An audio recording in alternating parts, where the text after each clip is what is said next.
런던의 한 다리 아래에서 한 남자가 목을 매달고 있는 차에 발견되었습니다. 그의 주머니에는 여러 개의 벽돌이 들어 있었습니다. 그는 옷 속에 세 가지 다른 통화로 된 14,000달러를 숨기고 있었습니다.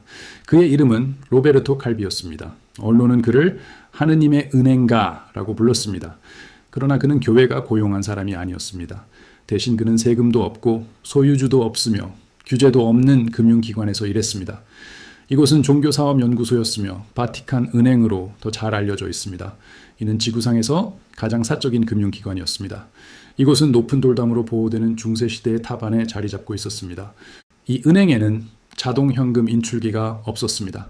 지점도 없이 운영되었지만 전 세계에서 수십억 달러에 달하는 자산을 관리했습니다. 이 이야기는 평범한 종교 사무실이 어떻게 글로벌 금융 강국으로 발전했는지 탐구합니다. 이 강국은 시장에 영향을 미치고 정부를 불안정하게 만들 수 있는 능력을 가지고 있었습니다. 이 은행의 부유함을 이해하려면 먼저 그 특별한 권한을 파악해야 합니다. 대부분의 은행은 중앙은행이나 정부기관에 보고해야 했습니다. 그들은 재무기록을 감사관에게 제출해야 했습니다. 또한 돈 세탁 방지를 위해 고안된 국제 법규를 준수해야 했습니다. 그러나 바티칸 은행은 다르게 운영되었습니다. 이곳은 주권 국가 내에 위치했습니다. 이 기관은 자체 정부 역할을 했습니다. 수십 년 동안 이 독특한 지위는 글로벌 금융 시스템에 중대한 허점을 만들었습니다. 이곳은 자금을 숨기기에 이상적인 장소로 활용되었습니다. 세금을 회피하려는 억만장자에게 바티칸 은행은 완벽한 해결책이었습니다. 만약 정치인이 비밀 비자금을 가지고 있다면 이 은행은 전 세계에서 가장 안전한 피난처를 제공했습니다. 이 은행은 미신고 자금을 처리하는 거대한 메커니즘으로 기능했습니다. 이곳은 복잡한 여구의 회사와 숨겨진 계좌, 네트워크를 이용하여 고객의 신원을 감추었습니다. 그러나 1980년대에 이 시스템은 흔들리기 시작했습니다. 이 은행은 곧 이탈리아 역사상 가장 큰 금융 스캔들에 깊이 연루되었습니다. 바티칸 은행은 다른 기관인 방코 암브로시아노의 막대한 손실을 비밀 계좌로 감추고 있었습니다. 일십억 달러 이상이 그저 사라져 버렸습니다. 이 실종은 단순한 회계 오류가 아니었습니다. 대신 이는 은행의 상당한 기업 영향력을 숨기기 위한 고의적인 행동이었습니다. 이 은행은 건설회사, 보험회사, 심지어 화학공장에도 지분을 소유하고 있었습니다. 결과적으로 이 은행은 단순히 종교적인 은행이 아니었습니다. 바티칸 은행은 교회로 교묘하게 위장한 거대한 헤지펀드 역할을 했습니다. 스캔들이 터지자 국제사회는 신성한 자금이 매우 세속적인 활동에 사용되고 있음을 알게 되었습니다. 연루된 은행가들은 마피아와 관련되어 있음이 밝혀졌습니다. 그들은 또한 이탈리아 정부를 장악하려는 비밀 사회와 공모하고 있음이 드러났습니다. 근본적인 원칙은 간단했습니다. 재정자원은 권력으로 이어졌고 절대적인 프라이버시는 절대적인 권력을 부여했습니다. 바티칸 은행은 독특한 지위를 활용하여 금과 부동산 제국을 건설하면서도 감지되지 않았습니다. 이곳은 파리, 런던, 뉴욕과 같은 주요 도시에서 가장 귀중한 토지 일부를 소유했습니다. 그 금융 포트폴리오는 너무 광범위하고 비밀스러워서 누구도 그 자산의 전체 규모를 정확히 알지 못했습니다. 일부 금융 전문가들은 이 자산이 수천억 달러에 달한다고 추정했습니다. 다른 논평가들은 그 규모가 훨씬 더 크다고 주장했습니다. 그러나 진정한 비밀은 단순히 보유 자산의 규모가 아니라 그것을 보존하는 방식이었습니다. 이 기관은 고위 금융의 영역에서 신중함이 가장 귀중한 상품임을 보여주었습니다. 이러한 환경에서 재무장부는 기도서보다 더 큰 의미를 가졌습니다. 다리 아래에서 발견된 남자는 강력한 경고 역할을 했습니다. 그의 죽음은 비밀스러운 부와 막대한 권력이 교차할 때의 위험한 결과를 상징했습니다. 이 거대한 실체는 눈에 띄게 활동했지만 대체로 잘 알려지지 않았습니다. 게다가 이곳은 그 누구도 상상했던 것보다 더 많은 부를 가지고 있었습니다. 바티칸 은행은 오직 기부를 통해서만 막대한 부를 축적한 것이 아니었습니다. 그 성장은 글로벌 금융 시스템 내에서 보이지 않는 세력이 된 데서 비롯되었습니다. 수년 동안 이 은행은 너무나도 깊은 비밀을 유지하여 심지어 스위스 은행조차 비교하면 투명해 보일 정도였습니다. 이곳은 어떤 개인 식별 정보도 없는 번호 계좌 시스템을 사용했습니다. 금융 부문에서 이는 익명성을 유지하는 궁극적인 방법이었습니다. 밀라노에서 뉴욕으로 세금 조사를 받지 않고 1천만 달러를 송금하고 싶다면 바티칸이 통로를 제공했습니다. 이 은행은 주권 영토에 위치했기 때문에 고객 확인 규정에서 면제되었습니다. 이 규정들은 전 세계의 다른 모든 금융기관에 의무적이었습니다. 결과적으로 이 면제는 글로벌 엘리트들에게 중요한 허점을 제공했습니다. 따라서 이 은행은 불법 자본을 세탁하는 거대한 메커니즘으로 변모했습니다. 이 시스템이 가진 심오한 경제적 파급 효과를 생각해 보십시오. 일반 시민들이 수입의 30%를 세금으로 낼 때 초부 유층은 이 숨겨진 계좌를 이용하여 단 한 푼도 놓치지 않았습니다. 이러한 관행은 단순히 돈을 절약하는 것을 넘어섰습니다. 그 주된 목적은 그 자금의 출처를 불분명하게 하는 것이었습니다. 이 은행은 마피아, 부패한 독재자, 그리고 불법 무기 상인들을 위한 자금을 보유하고 있다는 비난을 받았습니다. 이 은행은 미러 계좌로 알려진 방법을 사용했습니다. 그들은 가상의 자선 단체나 종교 단체의 명의로 계좌를 개설했습니다. 겉으로는 이것이 빈곤층을 위한 자금처럼 보였습니다. 실제로는 억만장자들의 개인 금고 역할을 했습니다. 이 은행은 교회의 외교적 면책 특권을 이용하여 이 자금을 국경을 넘어 송금했습니다.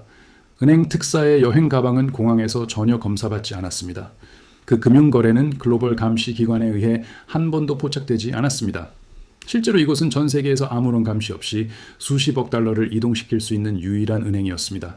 하지만 이렇게 축적된 부는 단순히 금고에 머무르지 않았습니다. 이는 국제 주식시장에 적극적으로 투자되었습니다. 바티칸 은행은 세계에서 가장 큰 여러 기업들의 주요 주주가 되었습니다. 이곳은 수도회사, 가스회사, 심지어 피임약 제조업체에도 지분을 보유했습니다. 이것은 교회가 공개적으로 반대하는 제품이었습니다. 아이러니는 엄청났지만 금융이득은 훨씬 더 컸습니다. 이 은행은 전 세계 사제들과 주교들의 네트워크에서 얻은 특권 정보를 이용하여 시장을 조작했습니다. 이 종교 인사들은 지역 정부 문제에 대한 깊이 있는 지식을 가지고 있었습니다. 이는 그 어떤 월스트리트 헤지 펀드도 필적할 수 없는 탁월한 이점을 제공했습니다. 이 은행은 계약이 공식적으로 서명되기 전에 어떤 건설 프로젝트가 계획되고 있는지 알고 있었습니다. 또한 어떤 회사들이 대중에게 알려지기 전에 임박한 붕괴에 직면해 있는지도 알고 있었습니다. 본질적으로 이곳은 종교기관으로 교묘하게 위장한 금융정보기관으로 운영되었습니다. 수사관들이 결국 그 재무 기록을 조사하려 했을 때 그들은 뚫을 수 없는 비밀 유지에 부딪혔습니다. 은행의 문서는 라틴어로 보관되었습니다. 그 서버들은 교황을 보호하는 데 사용되는 것과 동일한 보안 조치로 보호되었습니다. 바티칸 은행은 자금이 신성하며 인간의 법에서 면제된다고 주장했습니다. 그러나 1980년대에서 1990년대로 넘어가면서 세상은 이 신성한 돈이 거대한 그림자 경제를 부추기고 있음을 알게 되었습니다. 이 은행은 너무나 강력해져서 이탈리아 리라의 안정성에 위협을 가했습니다. 예금을 이동시키는 것만으로도 국가 통화를 불안정하게 만들 수 있는 능력을 가지고 있었습니다. 본질적으로 이곳은 어떠한 책임도 지지 않는 중앙은행 역할을 했습니다. 이 거대한 실체는 더 이상 단순한 교회가 아니었습니다. 이곳은 글로벌 경제 내에서 은밀하게 운영되는 주권 금융제국으로 변모했습니다. 1980년대 초 그 비밀의 장막은 마침내 무너졌습니다. 전 세계의 관심은 당시 이탈리아 최대 사립은행인 방코 암브로시아노로 쏠렸습니다. 겉보기에는 견고해 보였습니다. 그러나 그 이면에는 그저 껍데기에 불과했습니다. 이곳은 바티칸 은행에 의해 지탱되고 있었습니다. 두 기관은 위험한 관계로 얽혀 있었습니다. 바티칸 은행은 주권적 지위를 활용하여 방코 암브로시아노가 막대한 부채를 숨기는 데 도움을 주었습니다.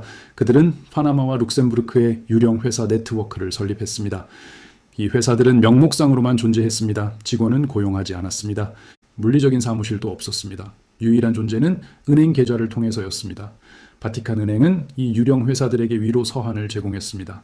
이 비밀 문서는 다른 은행들에게 자금이 안전하다고 확신시켰습니다. 그러나 이 확신은 거짓이었습니다. 그 돈은 이탈리아에서 비밀사회와 정치단체의 금고로 유용되고 있었습니다. 기만이 드러나자 13억 달러 이상이 완전히 사라졌습니다.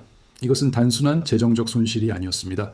이는 이탈리아 전체 금융 시스템에 대한 조직적인 절도 행위였습니다. 이탈리아 경제는 그 영향으로 휘청거렸습니다. 시민들은 평생 모은 돈을 잃었습니다. 은행 시스템에 대한 대중의 신뢰는 거의 즉시 사라졌습니다. 이탈리아 정부는 설명을 요구했습니다. 그들은 바티칸 은행의 재무 기록을 조사하려 했습니다. 그러나 바티칸은 이 접근을 거부했습니다. 바티칸은 주권 국가로서 어떠한 경찰력이나 사법당국에도 책임을 지지 않는다고 주장했습니다. 이러한 입장은 중대한 외교적 갈등을 촉발했습니다. 한쪽에는 법의 지배가 있었습니다. 다른 한쪽에는 그 자금의 신성함이 있었습니다. 압력이 너무 강해져서 바티칸 은행장인 미국인 대주교 폴 마르친쿠스는 수년 동안 바티칸 밖으로 나갈 수 없었습니다. 이탈리아에 발을 한 발짝이라도 내디디면 체포되었을 것입니다. 그는 사실상 자신의 거주지 안에 갇힌 죄수가 되었고 자신의 정당한 재산이 아닌 수십억 달러에 둘러싸여 있었습니다. 이 부패의 엄청난 규모를 생각해 보십시오. 1980년대의 일십억 달러는 오늘날 거의 40억 달러에 해당하는 금액이었습니다. 이 사건은 인류 역사상 가장 중대한 은행 파산 중 하나로 기록되었습니다. 게다가 이 사건 전체에서 교회의 개입이 명백하게 드러났습니다. 수사관들은 자금이 단순히 사업 투자에만 사용된 것이 아님을 밝혀냈습니다. 또한 그들은 로지 P2라고 알려진 비밀 조직에 자금을 지원하고 있었습니다. 이 로지는 이탈리아의 가장 영향력 있는 인물들로 구성되었는데 여기에는 장군, 정치인, 언론, 재벌 등이 포함되었습니다. 이들은 국가를 통제하려 했습니다. 바티칸 은행은 그들의 개인 금고 역할을 했습니다. 그들은 수백만 명의 믿음을 이용하여 그림자 정부에 자금을 댔습니다. 전개되는 스캔들은 1년의 의문의 죽음을 야기했습니다. 은행가들은 감방에서 독살당한 차에 발견되었습니다. 스파이들은 거리에서 암살당했습니다. 그러다 런던의 다리 아래에서 발견된 남자가 있었습니다. 하느님의 은행가로 알려진 로베르토 칼비는 너무나 많은 중요한 정보를 가지고 있었습니다. 그는 사라진 일십억 달러의 행방을 알고 있었습니다. 그는 또한 어떤 정치인들이 비밀 지불금을 받았는지도 알고 있었습니다. 더욱이 그는 바티칸을 이용하여 돈을 세탁한 마피아 두목들의 이름을 알고 있었습니다. 그의 죽음은 다른 모든 발언을 고려하는 사람들에게 오싹한 메시지를 보냈습니다. 바티칸은 결국 방코 암브로시아노에서 자금을 잃은 사람들에게 2억 4천만 달러를 지불하는 데 동의했습니다. 그러나 그들은 중요한 점을 강조했습니다. 그들은 이 지불이 자발적인 선물이라고 선언했습니다. 바티칸은 어떠한 잘못도 인정하지 않았습니다. 그들은 내부 파일을 공개하지 않았습니다. 그들은 전 세계의 조사를 중단시키기 위해 자금을 제공했습니다. 그럼에도 불구하고 전 세계적인 감시는 계속되었습니다. 사람들은 세계에서 가장 부유한 은행이 단순한 예배 장소가 아니라는 사실을 깨달았습니다. 그곳은 지구상에서 가장 위험한 인물들이 자신들의 자산을 숨기는 은신처 역할을 했습니다. 이 거대한 실체는 노출되었지만 완전한 법적 책임을 지우기에는 너무나 강력했습니다.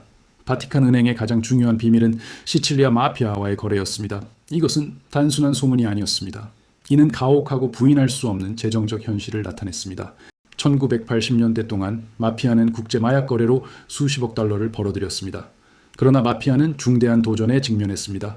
그들은 단순히 많은 양의 불법 현금을 들고 일반 은행에 들어갈 수 없었습니다. 그들은 출처를 묻지 않을 기관이 필요했습니다. 그들은 법 집행 기관에 보이지 않는 장소가 필요했습니다. 바티칸 은행이 이 역할을 수행했습니다. 마피아는 미켈레 신도나라는 중간책을 고용했습니다. 신도나는 매우 숙련된 회계사이자 비밀결사 P2호의 회원이었습니다. 그는 또한 바티칸의 국제 금융 투자를 관리했습니다. 따라서 신도나는 조직범죄와 성스러운 자금 사이의 연결고리를 만들었습니다.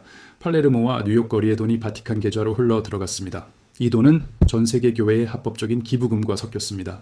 일단 바티칸 성벽 안에 들어오면 그 돈은 추적 불가능해졌습니다. 그리고 나서 주권 국가에서 온 것으로 합법적으로 전 세계 어디든 송금될 수 있었습니다. 이 시스템은 궁극적인 돈 세탁 작전을 나타냈습니다.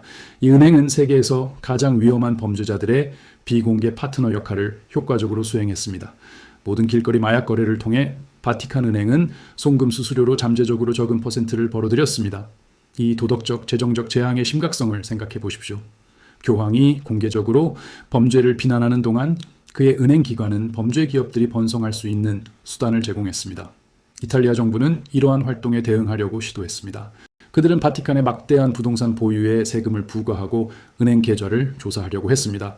그러나 법 집행 기관이 다가오자 바티칸은 주권 면책권을 주장했습니다. 그들은 국가로서의 지위를 이용하여 모든 조사를 방해했습니다. 바티칸은 미켈레 신도나의 개인 은행이 파산하기 시작했을 때 그를 보호하기 위해 영향력을 행사했습니다. 결국 신도나의 재산은 마침내 소진되었습니다. 신도나는 체포되어 나중에 수감되었습니다. 그는 경비원들에게 자신의 다음 단계를 알렸습니다. 한 사람이 바티칸과 조직범죄에 대한 진실을 폭로할 준비가 되어 있었습니다. 이틀 후 그는 감방에서 커피 한 잔을 마셨습니다. 이 커피는 청산가리로 독살되었습니다. 그는 몇 분 안에 사망했습니다. 전달된 메시지는 명확했습니다. 세계에서 가장 부유한 금융기관에 철저하게 보호된 비밀은 인간의 생명 가치를 넘어섰습니다. 은행 역사에서 이 특정 기관은 어떤 형태의 투명성도 부족했습니다. 디지털 기록은 단순히 존재하지 않았습니다. 모든 정보는 서류나 소수의 고위 관리들의 기억 속에 있었습니다. 결과적으로 현대 금융 시스템은 자금의 이동을 모니터링할 수 없었습니다. 이 은행은 로마 중심부에 있는 거대한 역외 피난처 역할을 효과적으로 수행했습니다.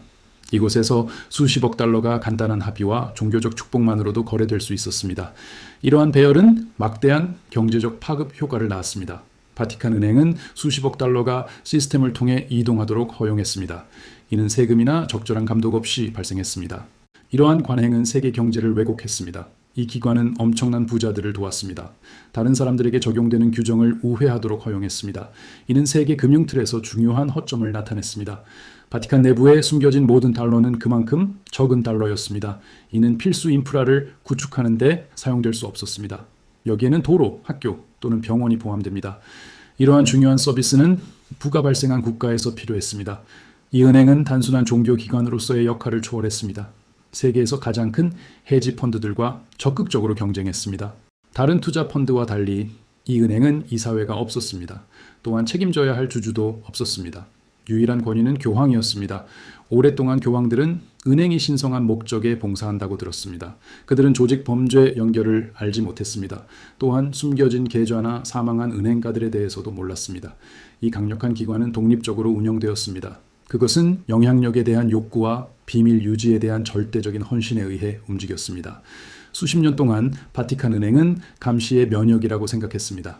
그 지도부는 고대의 돌벽과 전통적인 라틴어 장부가 영원한 보호를 제공한다고 믿었습니다.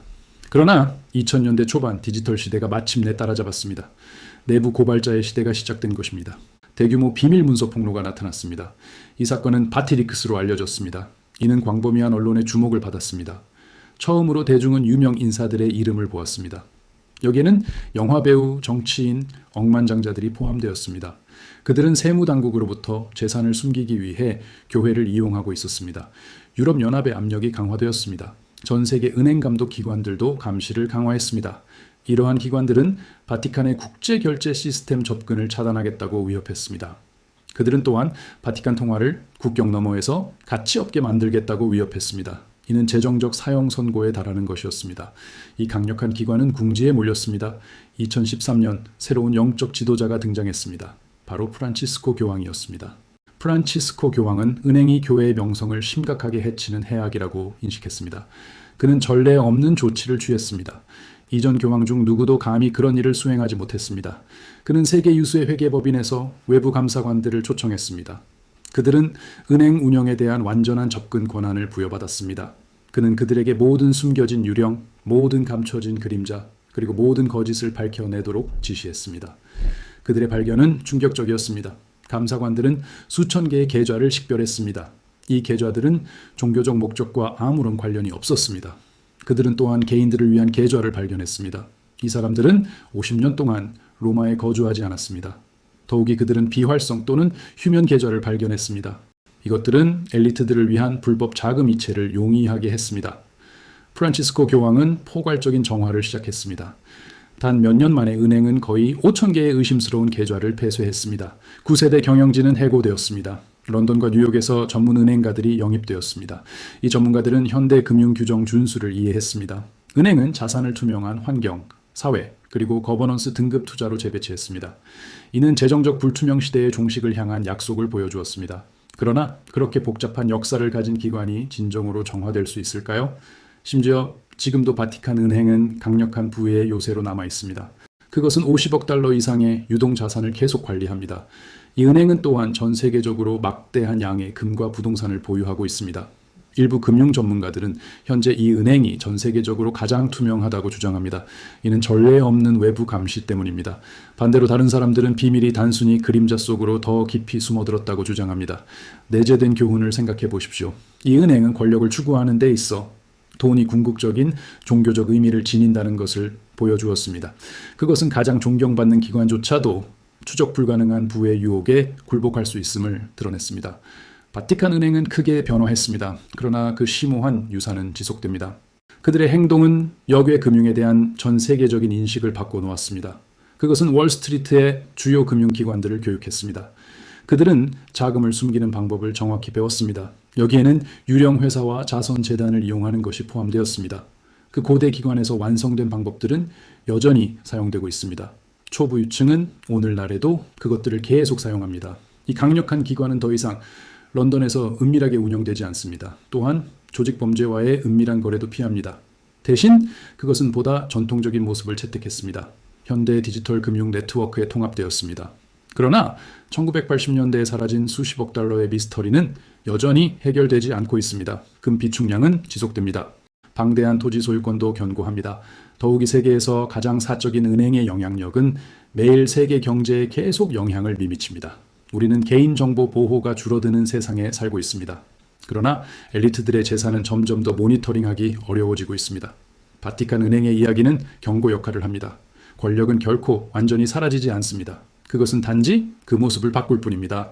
그것은 모든 막대한 재산 뒤에는 비밀이 있다는 것을 상기시켜 줍니다. 누군가는 한때 그 비밀을 지키기 위해 기꺼이 죽으려 했습니다. 최신 정보를 얻으려면 구독을 고려해 주십시오. 고위금융의 영역에서 금고의 비밀에 대한 지식이 종종 미래의 통제를 결정합니다.